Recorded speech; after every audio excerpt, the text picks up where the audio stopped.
CPEC and security conditions in Balochistan. Balochistan is turning out to be the most important link and first destination of the China-Pakistan economic corridor. Besides home of the Gwadar port, it is of vital importance for success of CPEC. Amid this scenario, the security situation of the province is becoming an important concern for the Pakistani government and the Chinese stakeholders. With proper action against the militants and effective dialogue with the separatists along with giving due share from CPEC to Baloch people, things can be improved. Present security situation of Balochistan in respect of CPEC. Currently, Balochistan is facing following kinds of threats to its security, thus hampering the successful operation of CPEC. Hideouts and activities of militants being supported by external powers to sabotage CPEC. Separatists opposing CPEC through their violent actions against the government bodies. Influx of terrorists from the Afghan border to create chaos in Balochistan and rest of the Pakistan. Security measures that can be taken in Balochistan in respect of CPEC. It goes clear that the security measures in Balochistan are inevitable to secure the investment coming in the form of CPEC. The project is as vital as is the security of the province.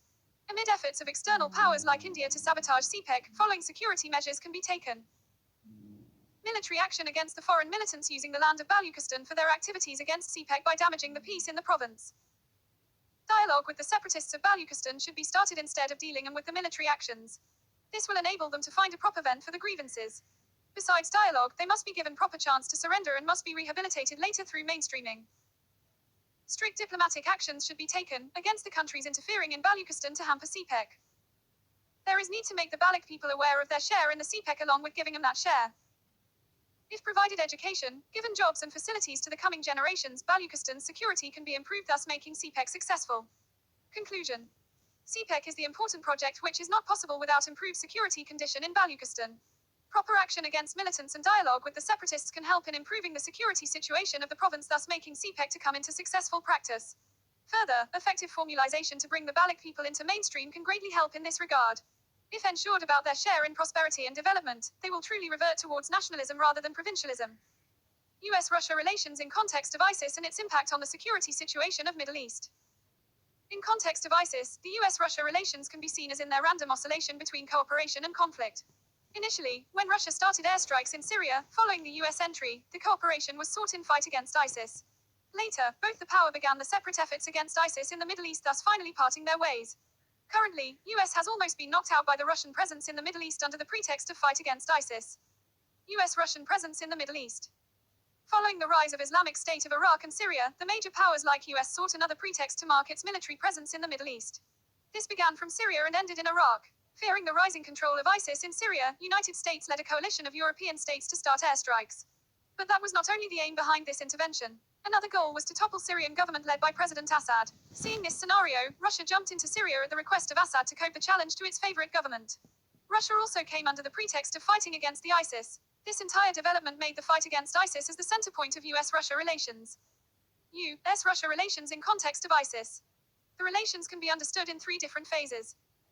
Cooperation. Following the entry of Russia into the Middle Eastern chaotic situation, there emerged its chances of cooperation with the United States. It happened to some extent. Both the countries shared information about ISIS hideouts and dealt with combined airstrikes. Conflict. In the second phase, both US and Russia began to contend over the control of the Syrian areas conquered from the ISIS. Both established the separate zones of influence, thus leading the operation to their own separate interests. Parting of ways. Finally, both the powers parted their ways in the fight against ISIS. This led to an apparent rise in Russian influence in Syria. It ultimately knocked out the US or at least marginalized it. Impact of relations on the Middle East and security. The US-Russia relations adversely affected the security situation in the Middle East. The rift of interests between them did not help the Middle Eastern governments to act jointly, rather it polarized their action. It further hampered fight against ISIS except when the relations were in the first phase of cooperation. Conclusion. US-Russia relations in context of the ISIS can be understood in three phases of cooperation, conflict and part of ways. This entire scheme was followed by an adverse impact on the Middle Eastern security situation. US-India Strategic Partnership. Following the recent developments like Logistic Exchange Memorandum of Association, LEMOA, between India and the US, the regional balance of power and status quo seem to be facing some serious impact. This new strategic partnership in not only altering the alliances in the region but also leading to the militarization of the Indian Ocean. Understanding US-India Strategic Partnership. United States and India have marked an unprecedented proximity in the bilateral relations. These relations are of strategic nature. First, the civil nuclear deal between both the nations and now the LEMOA, both mark the rise of a new era for them. Currently, US has helped India to sign civil nuclear deal with Japan, thus further strengthening the strategic partnership. The reasons behind the rise of this partnership are following. Mutual effort of India and US to contain the Chinese rise in Asia. Urge of United States to use India as a political partner against the Chinese effort to oust US from Asia. Aim to build a new alliance in Asia in order to counter the non-traditional strategic threats. Impacts of US-India strategic partnership in the region and in the Indian Ocean region. Following impacts can be seen in this regard. The partnership has led to nearness of India with the Southeast Asian states like Japan. The partnership has made China, Russia and other regional powers to review the policies and interests attached with the scenario. It has brought China closer to Pakistan with the former's interest to hold the latter as a tool to counterbalance the Indian presence. Russia is also reviewing its alliance with India after the latter is getting closer to the United States. Indian Ocean is being militarized amid the Indo-US strategic partnership. Indian Ocean is once again being monopolized amid silent yet apparent efforts of new blocs. A shift in alliance is being marked, i.e., Russia, China and Pakistan are getting close to counter US-India strategic partnership. There has been marked an increase in Chinese effort to bring Southeast Asian nations closer along with showing a strict stance on the disputed South China Sea waters. Conclusion. US-India relations resulting in strategic partnership are not vague or empty for the region. They are strongly impacting the balance of power here along with increasing the conflict over Indian Ocean's control.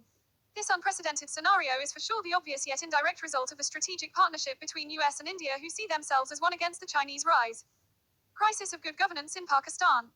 Essay, Crisis of Good Governance in Pakistan, Need for Reform and Institution Building. Essay pages 1, 2, 3. 1. Introduction. Pakistan is not a failed state but a badly governed one. Good governance is the inevitable element of a state the absence of which deteriorates the public welfare. With measured reforms and institutionalization, governance can be made better in the country. 2. Attributes of good governance. General public welfare and state's health. Health, education, standard of living. Provision of fundamental rights. Provision of basic necessities. 3. Crisis of good governance in Pakistan.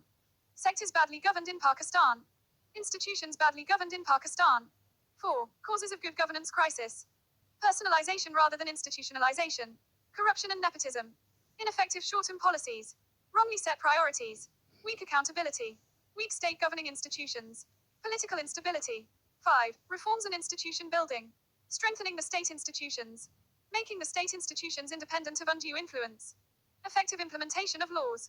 Empowering accountability and law enforcing agencies. Ensuring political stability and nurturing the healthy growth of democratic system. 6. Contemporary governance in Pakistan. 7. Conclusion. Pakistan is a state rich in resources and talent but badly governed. A brief history of country since 1947 reveals how different modes of governance have been brought into experiment under various civil and military regimes in Pakistan. Good governance, in general, refers to the measures of a government which bring welfare to the public lives and state as a whole. Contrary to that, crisis of good governance is the continuous failure of a government to govern the state and its subjects effectively. Scales to measure good governance varies just as vary its levels in different government sectors. If Pakistan is considered under the said definition, it gets obvious that the governments of the country failed most of the time in governing it well. The reasons behind this failure are mostly found in the factors of corruption, immoral politics, authoritarianism and dearth of leadership. Crisis of good governance in Pakistan is not a new concept. It has been contested for a long time. Even today, when the neighboring country like China has evolved from its roots into a well-governed state, Pakistan still lags behind in devising a clear mechanism of governance reforms and institution building. Crisis of good governance can be understood only when one gets to know about the attributes and features of good governance. Among these attributes, general public welfare and state's health come the first.